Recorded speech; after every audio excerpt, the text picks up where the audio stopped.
Could low salt be killing your fertility?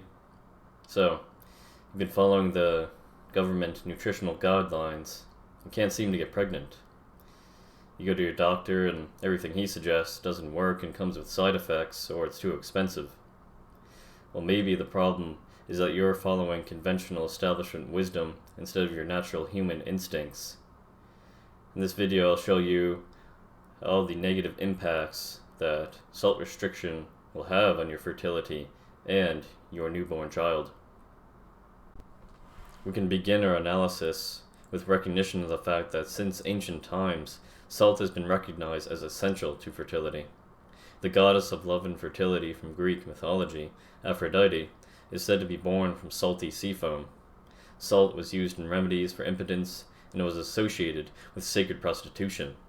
The great ancient writers Aristotle, Pliny the Elder, and Plutarch all mention how the reproductive health of animals and man benefit when they have ample salt.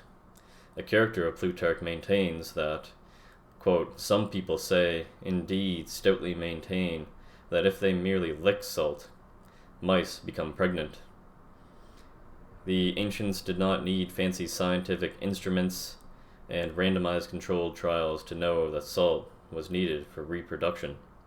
Only in modern times have we come up with increasingly intelligent ways to convince ourselves that we don't need salt to have babies. So what does the science say?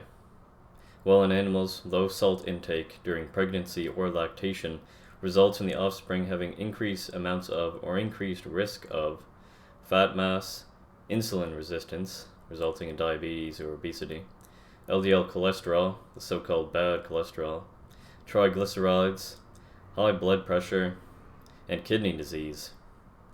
It can also cause lower birth weights and litter size, more time spent weaning their offspring, less successful mating, and reproductive failure. What about in humans? In the 1992 trial of antihypertensive interventions and management, patients given less than 1,610 milligrams of sodium per day experienced sexual impotence, problems having erections. For reference, American government guidelines say that we should consume a maximum of 2,300 milligrams of sodium per day. Salt deficiency has been shown to cause chronic fatigue syndrome, a consequence of which is reduced sex drive. Increasing salt intake is a possible treatment of this syndrome. Low sodium in a pregnant mother is a factor that may cause her child to have low birth weight, poor physical growth, mental retardation, and poor school performance. It's interesting to note that in the Yanomamo Indians of northern Brazil, who eat a very low salt diet, have unrestricted sexual activity, and yet they only give birth to a child every 4 to 6 years. Does that sound healthy? Furthermore, congenital adrenal hyperplasia is a condition that causes the body to waste salt. Females with this problem have impaired fertility.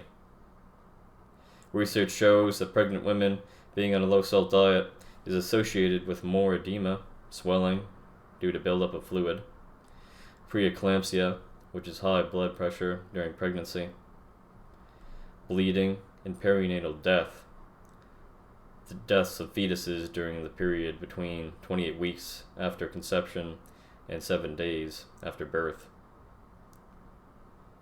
One more interesting consequence of a child, if his mother was restricting her salt intake, is that her child may be born with dopamine receptors that are highly sensitive to salt, that will increase his craving for salt and how much of it he will eat of it.